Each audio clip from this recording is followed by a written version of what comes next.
नमस्कार, आप देख रहे हैं वीके न्यूज और मैं देशटोर उपाध्याय। इन दिनों देश की सबसे पुरानी पार्टी कांग्रेस के अंदर महाभारत छिड़ा हुआ है, जिसके चलते कांग्रेस डूबती और बिखरती जा रही है। पार्टी के अंदर ये हालात युवा बनाम बुजुर्ग की जंग के बाद से ज्यादा पैदा हुए हैं, जिसका हाल ही में नतीजा ये निकला कि युवा नेता ज्योतिरादित्य सिंधिया ने अपने समर्थक विधायकों के साथ बीजेपी का दामन थाम लिया और मध्य प्रदेश में कांग्रेस की कमलनाथ सरकार गिर गई। यहीं से कांग्रेस की दुर्दशा दिन ब दिन बिगड़नी शुरू हो गई। अब इसी बीच मध्य प्रदेश से एक ऐसी खबर सामने आई है जिसने कांग्रेस को और भी ज्यादा मुसीबतों में डाल दिया है।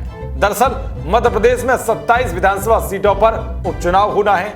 ऐसे में ज्योतिरादित्य सिंधिया का कांग्रेस छोड़कर बीजेपी में आना पार्टी को बड़ा फायदा होता हुआ दिख रहा है। मध्य प्रदेश बीजेपी ने एक आंकड़ा जारी करके बताया कि अकेले ग्वालियर चंबल संभाग में कांग्रेस के 76,361 कार्यकर्ताओं ने बीजेपी का दामन थाम लिया है। इसे सिंधिया इफेक्ट के रूप में देखा जा रहा है, जिससे बीजेपी को फायदा होना तय माना जा रहा है। पार्टी की ओर से जारी किए गए आंकड़ों के मुताबिक ग्वालियर, मुरैना, गुना और भिंड से इतनी बड़ी संख्या में कांग्रेस के कार्यकर्ताओं ने बीजेपी का दामन थामा है। ग्वालियर और गुना शुरू से ही सिंधिया परिवार का गढ़ रहा है, जहां से इस परिवार के लोग जीतते रहे हैं। मध्य प्रदेश में पार्टी के हैंडल ने कहा है कि इन सभी कार्यकर्ताओं का आत्मीय अभिनंदन है। प्रदेश अध्यक्ष बीडी शर्मा ने कहा है कि हम सभी एकाकार होकर मध्य प्रदेश को नई ऊंचाई तक ले जाएंगे, ये मेरा अटल विश्वास है। पार्टी की ओर से जारी किए गए आंकड़ों के मुताबिक ग्वालियर में 18,334, मुरैना में 24,989,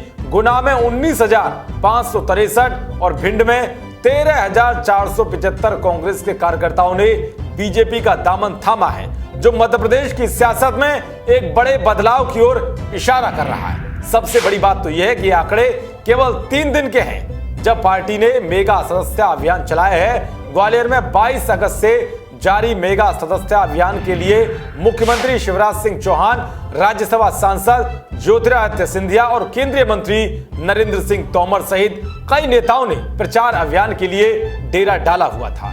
वहीं ज्योतिरादित्य सिंधिया ने कहा है कि वो इस आंकड़ों के लिए जनता के समक्ष नतमस्तक हैं। उन्होंने विश्वास दिलाया है कि उनके लिए कार्यकर्ताओं का सम्मान सर्वोपरि है और कहा है कि उनके खून का एक एक कतरा उन्हीं कार्यकर्ताओं को समर्पित है। चंबल बेल्ट को इसीलिए भी सबसे प्रमुख माना जा रहा है क्योंकि जिन 27 विधानसभा सीटों पर चुनाव होने हैं, उनमें से 16 इसी क्षेत्र में आते हैं।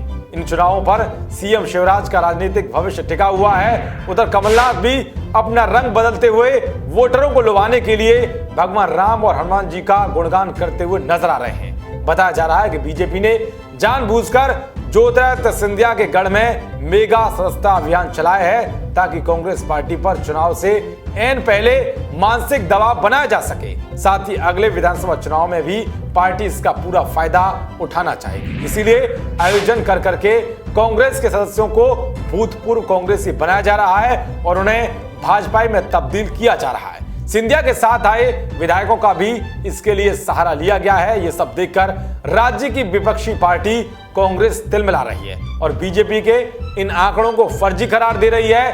कांग्रेस ने अजीबोगरीब दावा करते हुए कहा है कि बीजेपी अपने ही पार्टी के कार्यकर्ताओं को सदस्यता दिलवा रही है और उन्हें पूर्व कांग्रेसी बना रही है। मगर बीजेपी ने भी साफ कह दिया है कि वो जरूरत पड़ने पर आंकड़े पूरी लिस्ट के साथ भी सार्वजनिक कर सकती है। वैसे इतना साफ है कि कांग्रेस की वर्तमान स्थिति जिस कगार पर जा पहुंची है, इसके बारे में आज तक सोचा भी नहीं होगा किसी भी गांधी परिवार के नेता ने।